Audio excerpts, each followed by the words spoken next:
Welcome to The Bridge, a podcast for dental professionals featuring the insights and expertise of fellow dental professionals. Let's welcome our host, Stephen Kuza. Well, hello, Bridge Dental Podcast listeners. Thank you for joining us for today's episode. I got a special guest with us, Dr. Jack von Bulow. How you doing today, Jack? Oh, I'm great, Steve. Thanks for asking. Well, good. I appreciate you joining us. And for those of you listening, Dr. Jack has been practicing dentistry for 45 years, Jack. Is that right?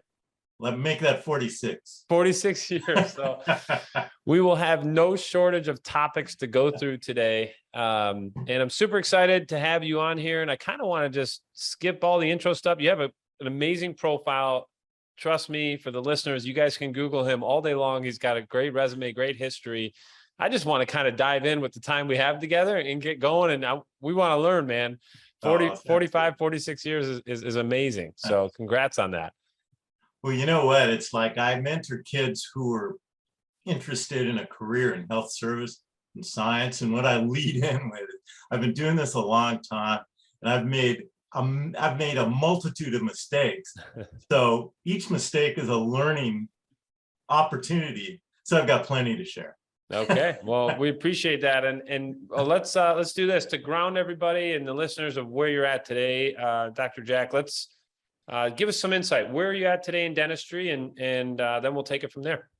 Yeah, where I am is basically, after 46 years, I actually found a young dentist, a really good guy. He's a friend of mine who bought my practice, in May. That's amazing. And so now where I am is working with Kyle Lowe. He's an AACA guy, and kind of mentoring him and helping him with the transition. And so I'm doing that, and I have some patients to finish.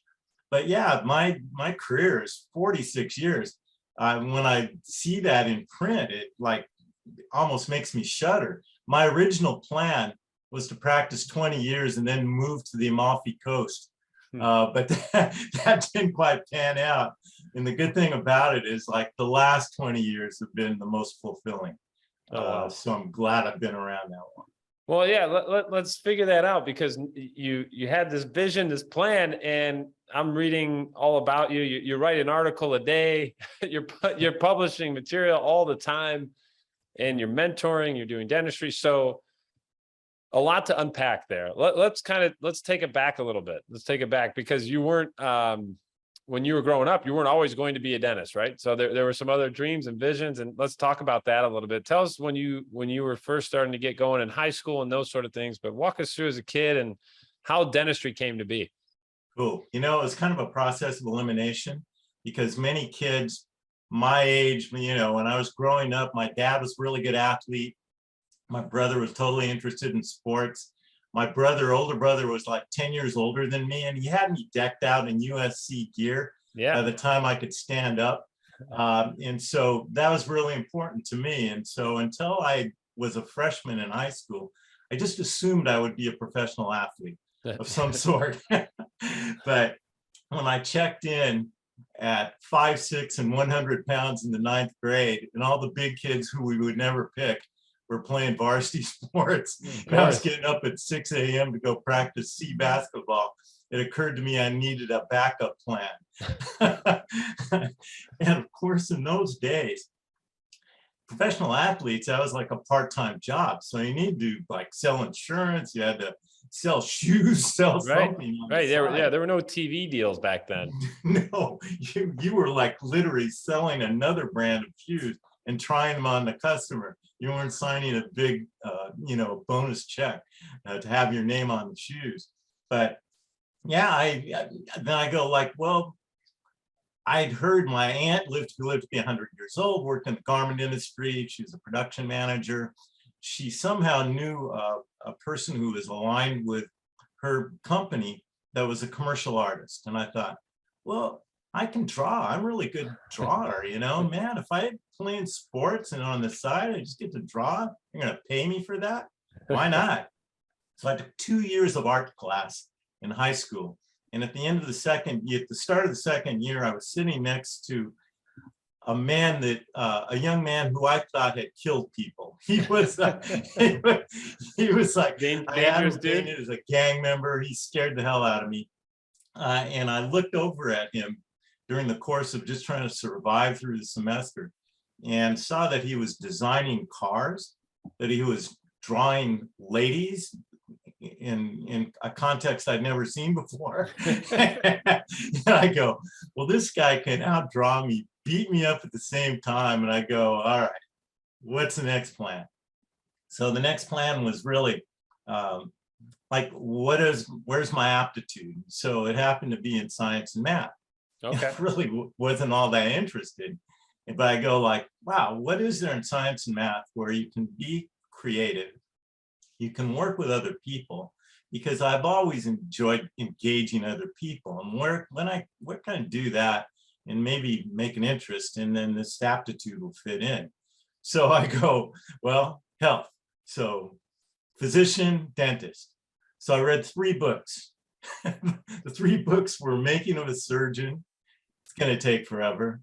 Surgeon's World, which you have no time for anything but to be a surgeon on call all the time. Right. That's And true. lastly, Surgeon Under the Knife. So your reward for all of this is that you're going to wind up having open heart surgery. And I go, that's an easy choice. I choose dentistry. And so that was like in the 10th grade. And so I chose dentistry. That's when it all started. And, and I say back then with respect. I mean, I say back then, and as you chose dentistry, where do you go back then? Like what, now I could jump on YouTube, I can jump on Instagram and social media and find all these great videos and learn from people who don't even know me. How did you start to navigate that back then? With total ignorance, pretty much. Thank you for supplying the background. At least gives me an excuse of some sort. But it was like, all the advice I give to kids now is do the stuff that I didn't do. Look for a mentor. If you want to be a dentist, ask your dentist, what's it like? Is it okay if I come in and I shadow? Or just ask. And I go like, the advice is that, if somebody's, with me, it's like, please ask away. Right. I want to share. And if the person's not willing to share, it's not your problem, it's his. Right. And it's like, so I didn't do any of that. I just had in my mind that, well, yeah, that seems okay. The dentist looks like he's happy when I see him. He gave me somebody else's models one time, and I learned the word occlusion. So I thought, that puts me pretty high level as an intellect department, just knowing that word. But I didn't do any of that. I was more interested in playing basketball and playing golf in high school, and I thought that was pretty easy. There was a turning point where the first quarter, I went to Cal State LA before I went to USC School of Dentistry. Yeah. But the first quarter I returned with a 2.13. When I talk to kids and do the mentoring on Zoom with them, I throw it out there. I go, okay, this is like The Price is Right. If you go above, you lose. And when we did these live and not Zoom, I would take USC gear and I'd throw out T-shirts to the persons who won. And I would go like, and I love it. They put 4.0, 3.9. They go right down the line. And there's always one kid who's like 2.0. And I go, you're the winner, man. I go like, whenever I get like full of myself and I think that, oh man, I'm the man and I've got all the answers, I always let them know that there's a little voice in the back of my head that whispers 2.13. It brings me right back. So when that happened, I had a talk with my dad. My dad said, you know what? I don't think you're that stupid. Well, that's good. Dude, thanks, Dad. And if you give me 100%, I will support you. I'll do whatever it takes to help you be successful. Okay. So after that talk, and then my dad got me a job in a warehouse. So the next 3 years I worked full-time in a warehouse, and I went to school and I became an amazing student. And so at that point, I applied to USC. I applied to like 5 dental schools. I got into all of them. And the turning point was the worst thing I could ever do is disappoint my parents. Right. So, when you, in some of the pre-talk that you and I had, you talked about your first major mentor, obviously was, and not, I say obviously, but it's not always the case for everybody, but it was your father. Yeah. And again, back then it wasn't that straightforward. Dad's worked, you figured it out. And same thing, it was more like the relationship was trying to build with your mom or something. But tell us how that started and your appreciation for your dad being your mentor. Oh, my dad was always there. Every Father's Day I have a column that I run, and it's hard for me to even get through it, to read it out loud, because he's always there. So even to this day, I mean, the decisions we make aren't always clinical, but even with that, I mean, when you're working with other people and when you're the dentist, you're the CEO, you're the HR guy. I have one full time just in case, but I always think like, how would my dad handle this? Yeah. And, I've worked with all kinds of practice advisors. Gosh, we've been through every program over the last 20 years or so that you can name, just always looking for answers and looking to hear a voice that connects with us. But the one thing that's never departed, or that I don't consult, is my dad. So I always go like, what would he do? He's an honest person, generous person, always wanted the best for the people around him, his family, and anybody who could use a hand. And so I think that shaped me more than anything. Mm-hmm. Wow. And it still plays into your decision making today, I could tell. And I appreciate you even sharing that, because to have such a close relationship and to always still remember the things that he told you, that's amazing. That's amazing. Yeah, it's absolutely true. I mean, I couldn't be more honest. I get emotional just talking to you about it right now, Yeah, absolutely. I can feel that. And so as you were moving through this, let's talk about that. So now you go to USC, or tell us how you continued your path. So you finally get over the 2.1, like navigate us from there.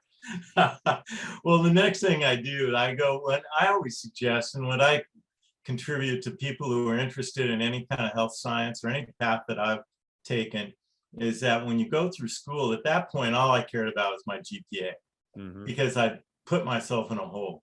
So the first lesson is to be prepared, to really, again, have a mentor, somebody who's been through that and do that. What do I need to do? No, I was the first person in my family to go to college and finish.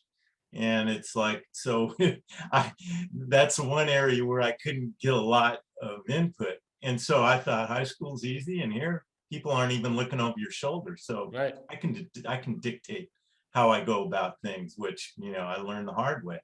But I always go like, if there's something you have a passion for, that you really enjoy doing, to have some balance in your college experience, I think that's really important, because I think pretty much we all learn the same stuff in undergrad, but I think what we learn most is how we relate to other people. And that becomes something that follows you forever.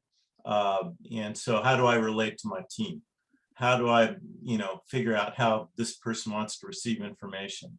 How do I relate to patients? How do I get them to relax so that they can be their own best advocate? And I think that's what you start to learn that. The best place to learn it is when you start going to college. And so there's an experience that I had, because speech was the last course that I ever took undergrad. And it actually overlapped, like the last week of speech overlapped my first week of dental school. And when the speech class started, and it was like during the summer, it was the only thing I'm taking, we had to introduce ourselves. I was so full of myself, because I go, well, at that time, I mean, back then USC was it. as far as dental schools go. And I could probably barely get my head through the door that I was so full of myself. And I did my intro speech, and the instructor said, well, I'll never forget, he addressed me as Sonny. He goes, well, Sonny, I just have this to say, you're going to learn more in the cafeteria here than you will in 4 years at USC. I think I get it now. Because, yeah, there were people of all ages that came from everywhere. At that time, USC wasn't so much like that. When I started USC, it was a shock to me, because all I was worried about was acing organic chemistry and acing physics and doing stuff like that. And the next thing you know, I'm playing with wax. I'm making a drawing, and somebody says it's gross if it's off by 0.2 of a millimeter. I'm going, wow, this is a whole different world for me. And so I really I did not enjoy dental school one bit. Oh wow. Okay. I was not a fit. Behaviorally, and what I learned is that, a better way for me to manage it was just being truthful and straightforward with instructors that I thought had in for me, and with the whole militaristic type stuff, and just be more of an advocate for yourself, and act like an adult instead of playing the victim, which never a good look. So that's a lesson I learned from that. Well, Jack, as you were running through mentoring, and you mentioned, to be prepared, find balance in college, and as you're mentoring, do you see, I don't want to assume the answer here, so I am asking this as more of a question. I'm curious. Do you see younger dentists or people that you are mentoring, are they more expecting resources versus being prepared, or are they coming in more prepared? Or which way do you see it now? Where I have the most experience is just with the people I've worked with, and I haven't seen that. I think that they don't expect to have anything handed to them, that they get that. I see kids thinking about it. My deal with the high school students. And so I put in what do I do? Like every quarter I have like a couple of sessions with about 40 students. And it's a 90-minute session where we go over what they're interested in, and just the programs that are available, I think, work against that. At least the one I'm involved with is health science immersion program. And they're getting the education I had to wait 20 years for.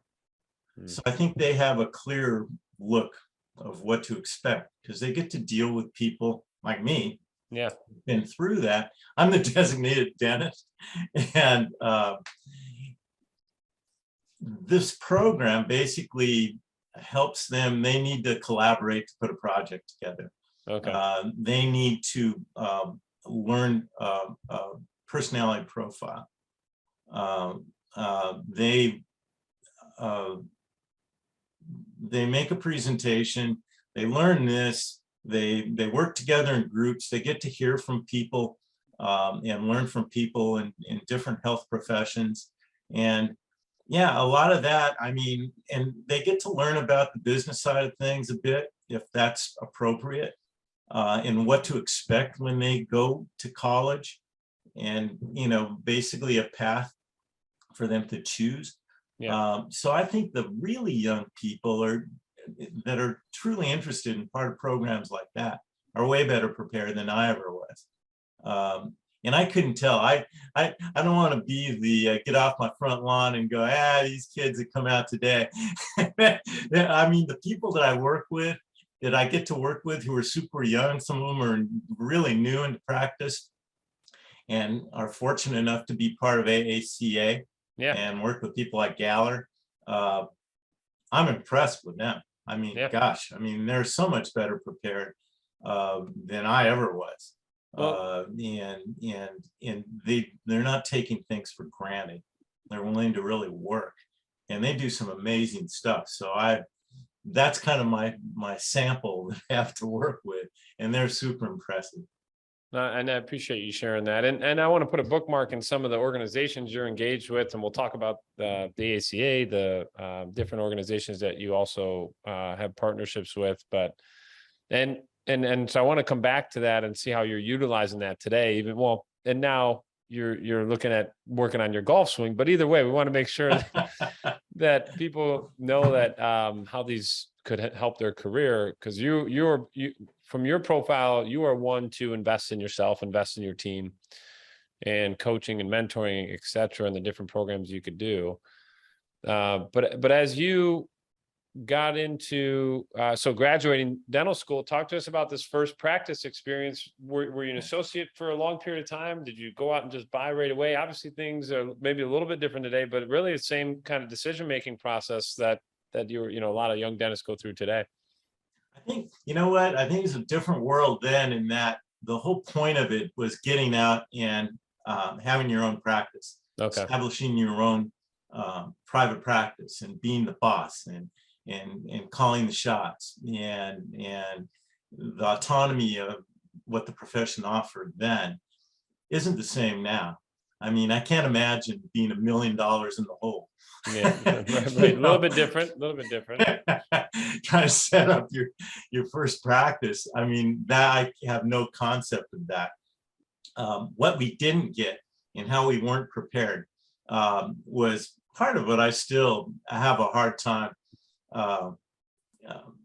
validating what happens in dental school, because you come out with knowing that we didn't have any kind of business side of our education. Mm-hmm. What we had was, here's how you pass the state board. And to me, that didn't prepare us at all.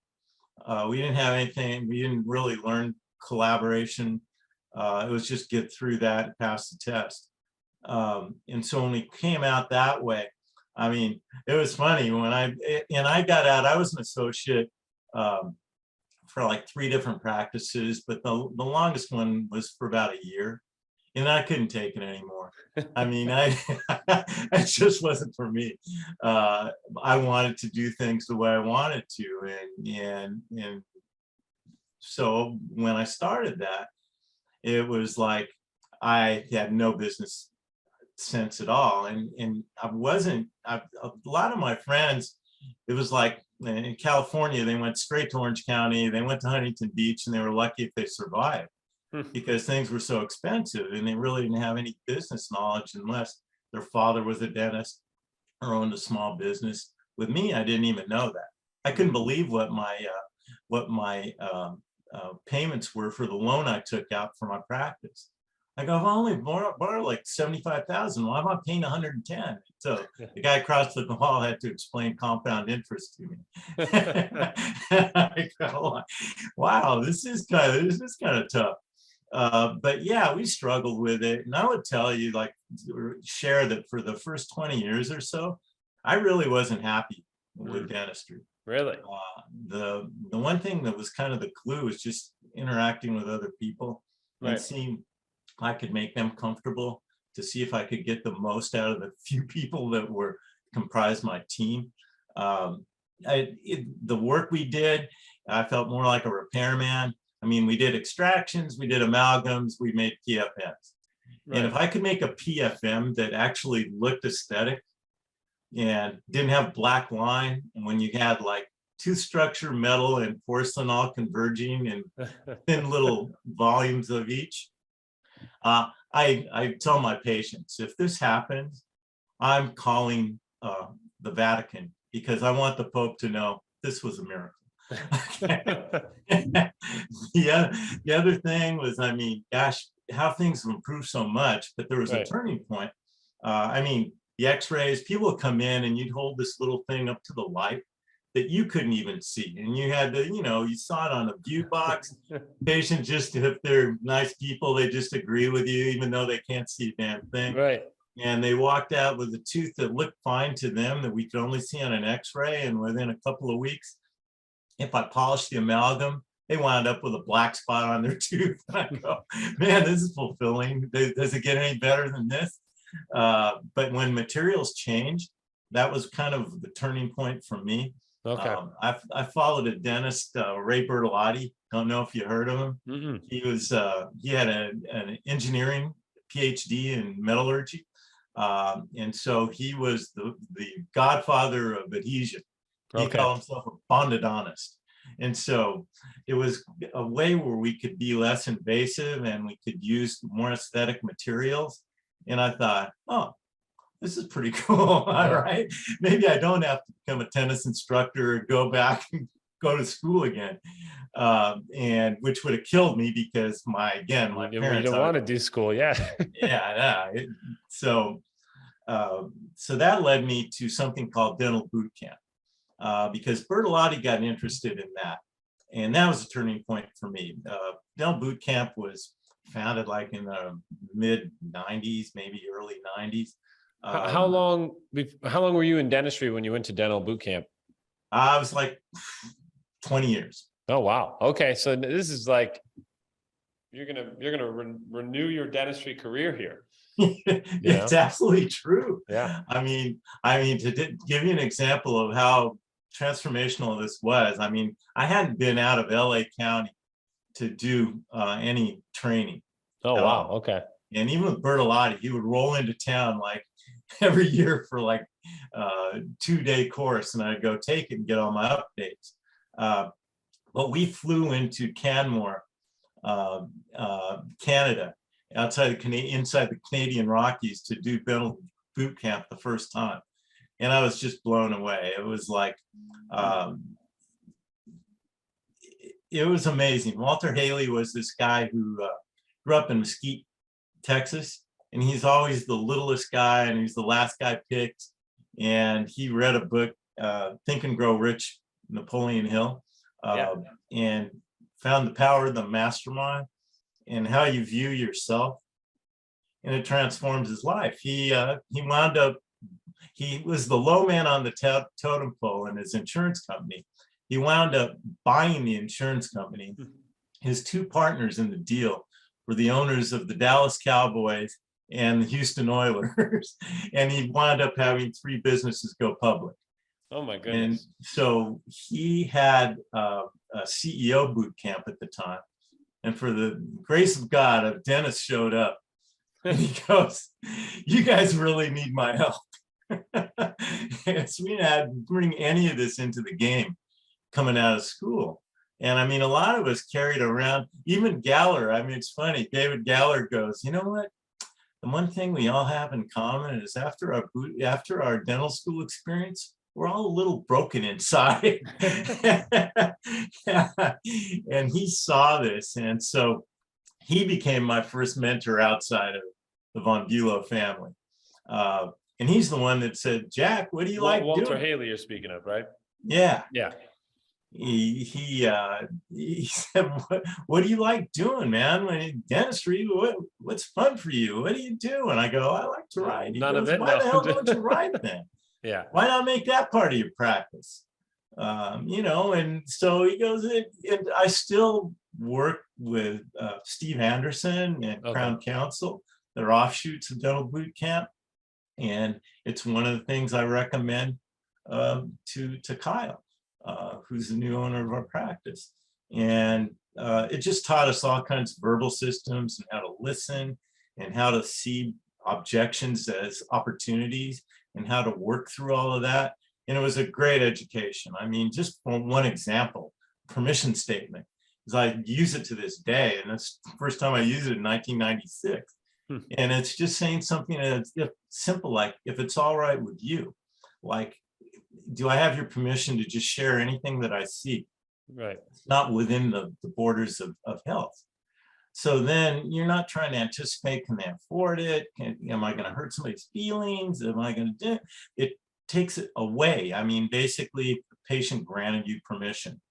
And so let's go ahead and see what's really going on. Yeah. Remove so much, that little thing can remove so much anxiety from the situation, from you, the patient, everybody. So that was huge for me. And this dental boot camp is still going on. Well, you know what? It's versions of it, I should kind of an say. offshoot. Okay. Most of the strongest connection to it is total patient service. Okay. Tops, Steve Anderson, Okay. he was like mentored by Walter Haley, and he's a super bright guy. And basically, I know with us, is our whole mantra is like friends and family serving friends and family, meaning our team as well as our patients. If we don't respect and look at each other that way, then we can't, that'll never be something that the patients will have as a benefit.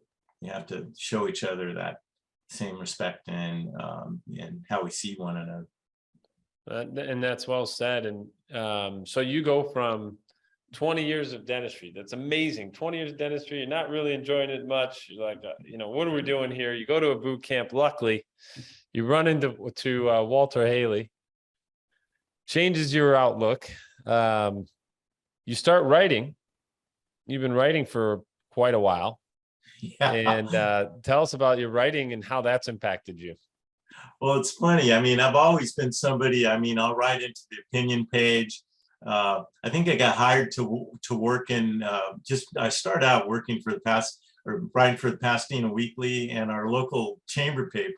And the chamber paper, and the chamber gave me a send-off, the city council and everything, to honor me for being in Temple City 46 years. And they all turned out to be reading my stuff. And I go like, wow, I didn't realize that.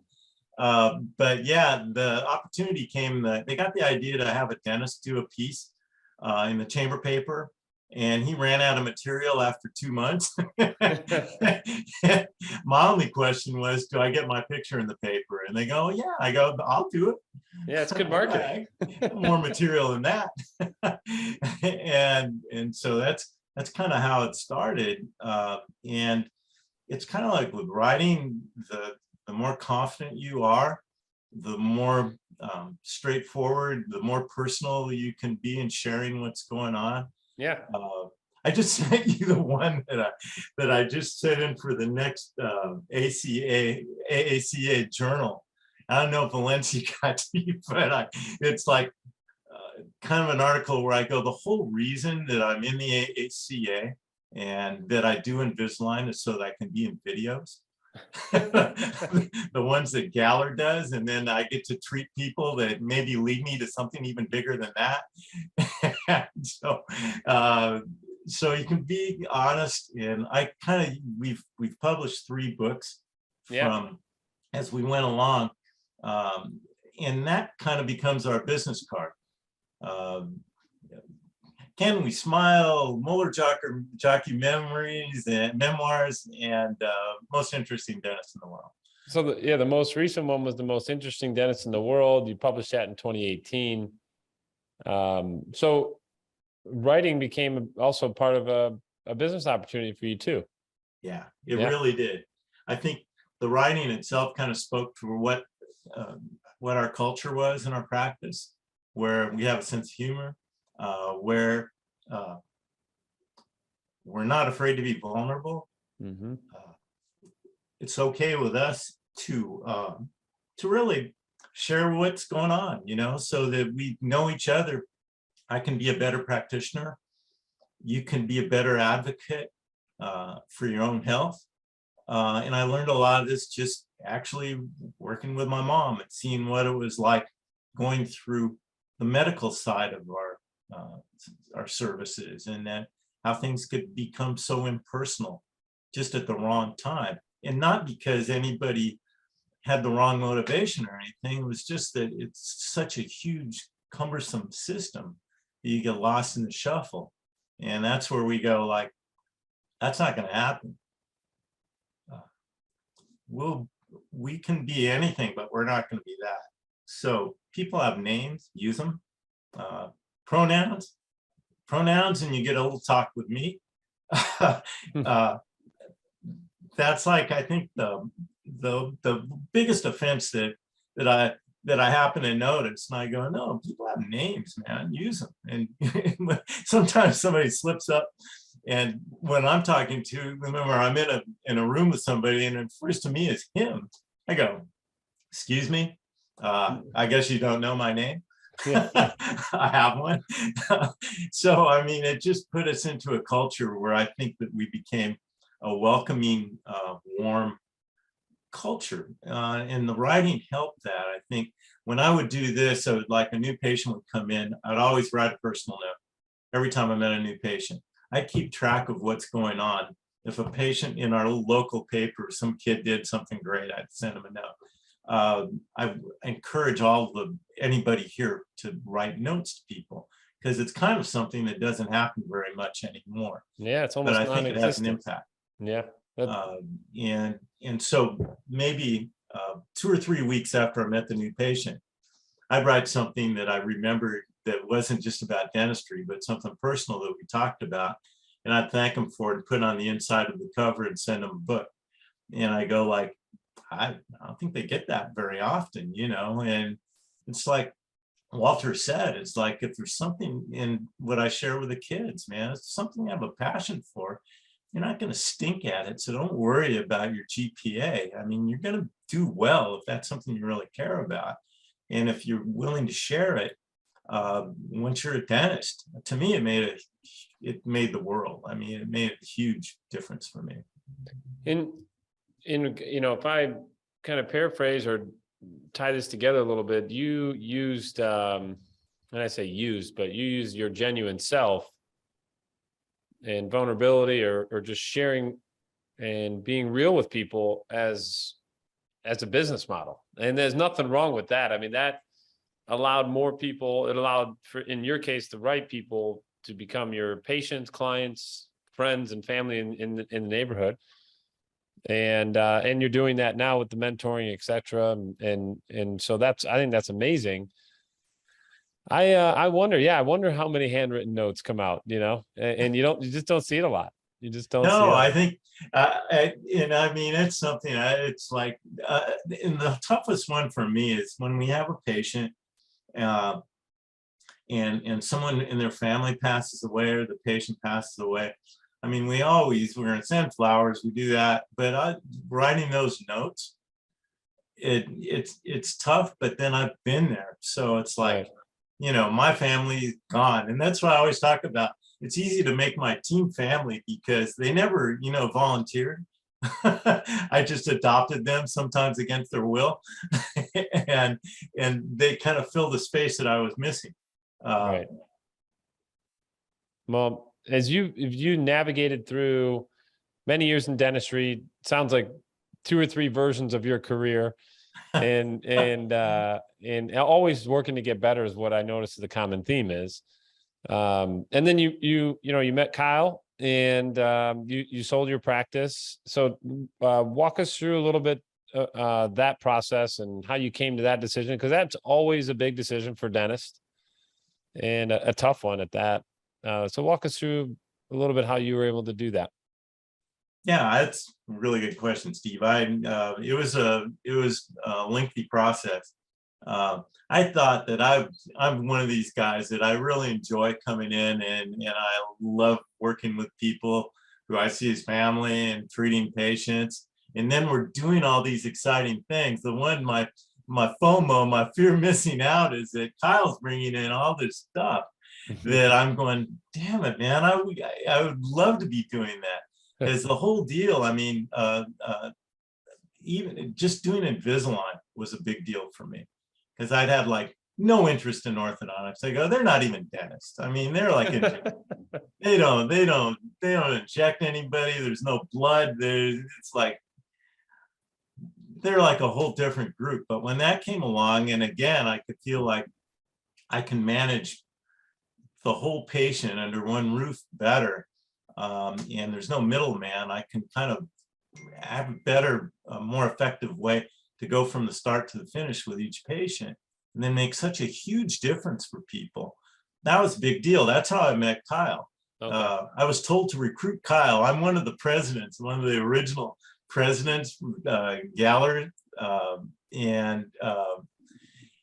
so we were drafting people into our groups like the NFL draft. That's awesome. And so my territorial manager goes, because he was in South Pasadena, close to me. He goes, you better draft Kyle, okay? So poor Kyle, I show up, we had a course in San Jose. And so I'm up there, it's just before COVID started. It was weeks before COVID. And poor old Kyle, I made sure I drafted him and he's sitting right next to me. So he had to get an earful for like 2 days.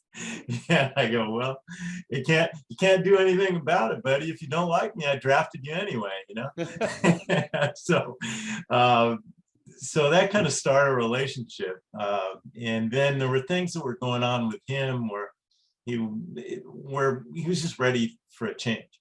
Yeah. And I was just talking to him, helping him with that, directing him to some people that I knew that might answer his questions better than me. And then it got to the point where COVID hit, and it was like, okay, I hope we survive this. Yeah. I've never closed down for like almost 4 months. And then when people came back, there were like, I don't know, there were like personality changes that happened within my team and with patients that I'd known for a long time. And it was different. And and so that impacted me too. And I go like, you know what, maybe when a pandemic strikes, it's sending you a message. And I go, and so I thought, then I started thinking about it, and I had an associate, but the associate confessed to me that he's just not ready. And he'd been here for several years and he wasn't ready to be an owner. So I go, I need to find somebody who I have confidence in, we put all this time in, I want somebody who would grow it. Right. And, I'll be happy to do whatever I can to help make that happen. So then I started thinking about Kyle, and so we started meeting, and then it was the whole thing with the broker and all the paperwork and all of that was like 6 or 8 month process. Oh, wow. But then the transition happened, and the day it happened, it's like, oh my God, the broker was going, you can't let this leak out. And it's like, for my entire career, when somebody would spring this on their patients and their employees, I thought, what a jerk. I can't believe this guy's a dentist. What's wrong with him? And then I go, his advice was, that's what you're going to have to do. And I go, oh, thank you. I met you and now I'm a jerk. And he would go like, have you told anyone? And I have an office manager who I just love like a daughter. And so she's been with me 20 years. She was the only person with whom I shared this. He goes, you shared it with somebody? I go, do you trust her? And I go, I trust her more than I trust you. Okay. So it's like, so that was kind of how it all went. And then we've been working together ever since. And so I still come in and I do the huddle. I think that's one of the things I do on for our AACA chat. And so I come up with a quote. So I started doing this like when we came back, because I would come back and we'd done a huddle for as long as I can remember since boot camp. And I would like be standing in front of a bunch of zombies. And I go like, you guys are like sucking my energy right out of the marrow. What am I going to do here? So I go like, okay, let's do this. I'll come up with a quote, and then whoever guesses the author gets $10. And so they go like, oh. And then and I always had to relate the message to what was going on, like what's on our schedule, what happened yesterday, what, some episode, some event that happened at the practice. And so I've been doing that ever since. And so David Galler was like, well, okay, you guys, we're too big now. You can't be presidents anymore, but you have to find something else to stay on the board of directors. So I go, well, I've been rounding up the other dentists, the other presidents. I don't know if you saw the journals that had the blurbs from each group. It was we have an editor, but I go, I love these people. I can't send in everything without editing myself first. So I'd edit all the blurbs. And so he said, we're not doing blurbs anymore. I go, well, he goes, but you can help find people who deliver content.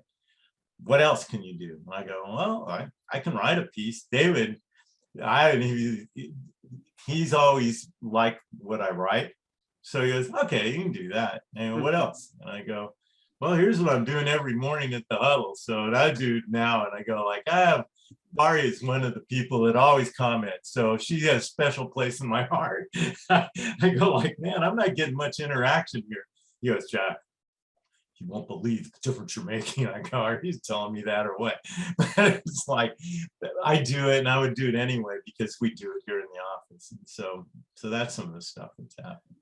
And so for those of you who are listening, we referenced it a few times. Obviously, the AACA members will know, but the American Academy of Clear Aligners, and and I don't broadcast brand anything really, but I'll tell you, I've been amazed. What an amazing organization. Dr. David Galler, amazing person. I've met so many great people in there. When I brought up your name, everyone was so stoked that you were coming on to the podcast. And these different organizations, I have not seen one this well connected. In my years of doing this and working with dentists, 13 years, and I've not seen one with a common thread like that. You guys are all independent business owners. So what's so funny about that is, yes, it's got this driving force, Invisalign, et cetera, but the camaraderie in the group, the ability to leverage each other, the ability for the work that you do in the group. I mean, it's just amazing. So, I guess if you want to speak on that and kind of wrap with your experience with the ACA and how that's continuing to fuel you. Yeah, you know what? It's like David made major difference. I always tell him that it's like the only reason I'm still in the game is that I ran into you. And it's like when Invisalign started, it's something I wanted to do, but there was never a common message. There was, I'll try a little of that, a little of this. David did a drive-by in Pasadena that was, one of these things where we had dinner. And then he would do a presentation. And so I go like, well, for one thing, this guy is super funny. So I'm willing to listen. For sure. And well, that's one of your values is humor. Yeah. And got you guys connected on that for sure. Well, I always describe it as a little known fact in most dental schools that people actually absorb knowledge when they're smiling and laughing and having a good time. So I saw that, and then I tried a couple of things and they both worked. So then in 2015, a couple of things happened. I'd been to the Invisalign Summit a couple of times before I met David, and I'd see him speak, and I go, "Oh, this guy's a riot, man! This guy's really funny." And then I saw the shootout competition, and I go like, "Oh man, I saw these crazy cases, and I go, oh man, I can do more than what I'm doing. I can do what that guy did or whatever, and so that was encouraging. So I entered when I submitted a case and I made to the final four. And I had the best time of my life doing the presentation. And then at the same time, I took David's course. And I took it about, maybe several weeks before the summit. And so David backed me 100%. He made like t-shirts to support us. And he was just great. I mean, when my rep told me that she was recommending my taking David's course, Re-Engage, the course that changed everything, I go, once I found out it was David, I go, oh, yeah, I'm just it's like I'm gonna learn some stuff and have like 2 days of stand-up. Yeah, that's right. That's right. Why not? I'm not doing anything better than that. So that one thing led to another, and somehow I always write. I think I went to the restroom when I came back. I was the president.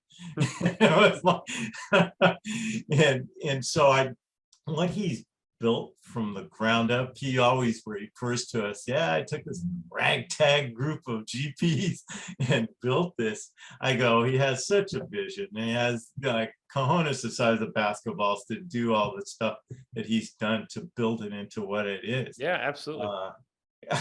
I'm just amazed every step of the way, and then I'm not amazed anymore.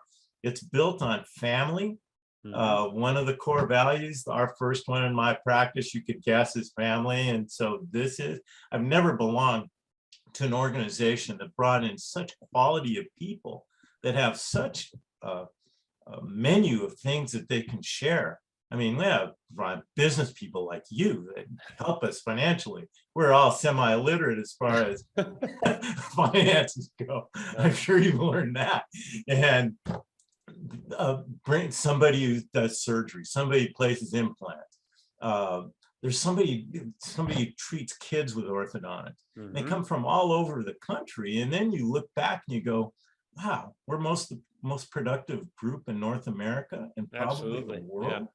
And we've been that way since there were only maybe 1,000, 2,000 members, and now we're at 4.